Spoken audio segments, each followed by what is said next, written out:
গেছে। রাতটা খুব ভয়াবহ ছিল। তার মনে নানা সন্দেহ ও ভয়ের সৃষ্টি হলো।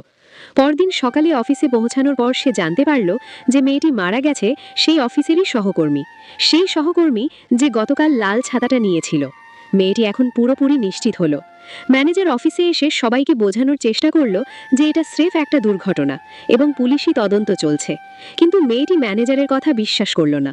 আসল সত্যিটা জানার জন্য সে রাতের বেলা সেই রহস্যময় ছায়াটির সাথে যোগাযোগের চেষ্টা করলো, কিন্তু কোনো সাড়া পেল না।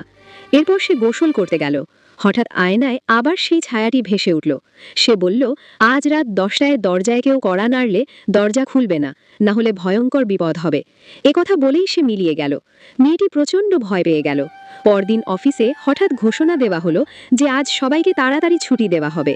একথা শুনে সবাই খুব খুশি হলো, কিন্তু মেয়েটির মনে সন্দেহ জাগল, কারণ তাকে সাধারণত দেরি পর্যন্ত কাজ করতে হয়। সে তাড়াতাড়ি বাড়ি ফিরতে চাইল, কিন্তু ম্যানেজার তাকে আটকে রাখল। ম্যানেজার জোর দিয়ে বলল যে এখনই তার বাড়ি যাওয়া ঠিক হবে না, তাকে কিছুক্ষণ অফিসে থাকতে হবে। ম্যানেজারের এমন অদ্ভুত আচরণে মেয়েটি ভয় পেয়ে গেল। অবশেষে যখন সে অফিস থেকে বের হলো তখন অনেকটা দেরি হয়ে গেছে।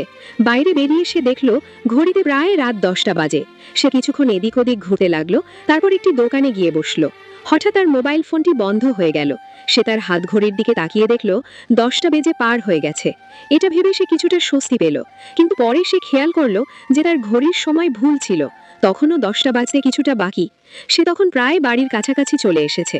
ঠিক তখনই সে বুঝতে পারল কেউ একজন তার পিছু নিয়েছে।